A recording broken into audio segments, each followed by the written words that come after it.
Mohan Babu sir వాళ్ళ ఇంటోళ్ళైతే social మీడియాలో trolls మీమ్స్తోనో లేకుంటే వార్తలల్లా ఏదో పంచాయతీతోనో కానొస్తుంటారని ఇన్ని దినాలు చూసినాం కానీ ఈసారి మాత్రం వాళ్ళ ఇంట్లో షోరి ముచ్చట్లతోని కలెక్షన్ కింగ్ పేరు మీడియాల సెక్షన్లల్లో మారిమోగిపోయింది.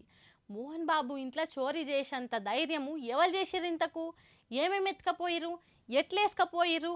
దొరికి రాయి ఎట్లా ఇంతకు అనే ముచ్చట్లన్నీ నేరాలు ఘోరాలు స్టైల్లా మా వాళ్ళు చెప్తారు ఇనుర్రి.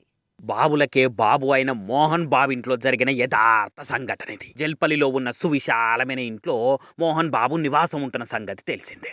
అదే ఇంట్లో ఎన్నో ఏళ్లుగా నమ్మకంగా పనిచేస్తున్న నాయక్ అనే వ్యక్తి బాబుగారిచ్చిన జీతం డబ్బులు లెక్క పెట్టడమే కాకుండా తిన్నింటి వాసాలు కూడా లెక్క పెట్టడానికి సిద్ధపడ్డాడు. ఇంట్లో ఎవరూ లేని సమయం చూసి చడీ చప్పుడు లేకుండా మూడో కంట పడకుండా ఏకంగా 10 లక్షల రూపాయలు తీసుకొని పరారయ్యాడు. ఆ తర్వాత అతను కనిపించకపోవడంతో అనుమానం వచ్చి చూడగా ఇంట్లో 10 లక్షల నగదు మాయమైందని తెలిసింది. కలెక్షన్ కింగ్ ఇంట్లోనే దొంగతనంగా 10 లక్షలు కలెక్షన్ చేసుకెళ్లడం అంటే అతనికి మినిమం అరడజన్ గుండెలైనా ఉన్నాయి కాబోలు. భద్రంగా దాచుకున్న సొమ్ము బంబోల జంబైంది గాని లబోదిబోమంటూ పోలీసులకు ఫిర్యాదయ్యాడు మోహన్ బాబు. దీంతో పోలీసులు రంగంలోకి దిగి సగరు దొంగను వెతికే పనిలో పడి చివరికి తిరుపతిలో రెడ్ హ్యాండెడ్గా పట్టుకున్నారు. దాంతో మంచివారికి ఎప్పుడు మంచే జరుగుతుందని ఊపిరి పీల్చుకున్నారు మంచు అభిమానులు and snow family trolls fans. దీంతో కథ కంచికి మోహన్ బాబు కన్నప్ప సెట్టుకి.